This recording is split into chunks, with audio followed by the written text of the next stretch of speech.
Being at the debate, I mean, it was a good experience because, being here in New Canaan supported a specific candidate. And if you just listen to the news in New Canaan, you're really not getting the flavor for the whole sphere of candidates. So it was very educational, and it was a great turnout. And the questions were point on, and we got to see the responses on an ad-lib basis and how the specific candidates could stand on their feet. The three candidates who are going to run for governor on a Republican ticket, who are going to primary, technically are Steve Opsitnik, Tim Herbst, and Mark Boughton. And the points that I got out of the debate were, I think there was too much concentration by most candidates on they're going to do away with the state income tax to alleviate the burden on the electorate. I'd like to see more obtainable ideas. You can't just do away with an ingrained income tax that is raising most of your revenue when you have a deficit budget.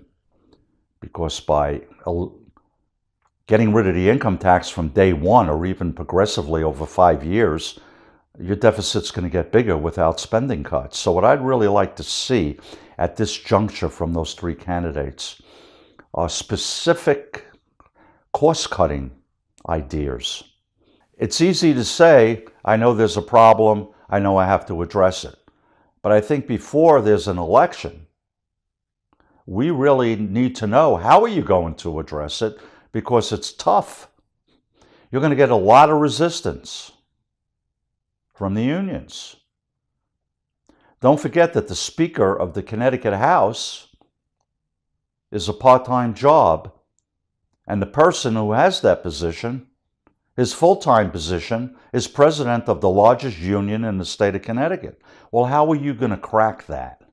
I like to see the candidates, Tim Herbst, Mark Boughton, and Steve Opsitnik, tell me, on a numbers basis, how much of the cost that is creating our deficits they can cut and how they could do it. What's the methodology? Because what I'm hearing, yes, we have to cut cost. Everybody says we have to cut cost. But if you're running to office to represent the electorate, you have to specifically tell us how you're going to accomplish this, so we know that who to vote for, which candidate actually has the wherewithal and the insight and a gravitas to do what we need to do, especially with the unions. I do think that the three candidates that did win up in Hartford had the most applicable plans when they were debating. You just can't do away with the income tax, we'll go bankrupt. It's something that was implemented, and we got used to funding infrastructure and social projects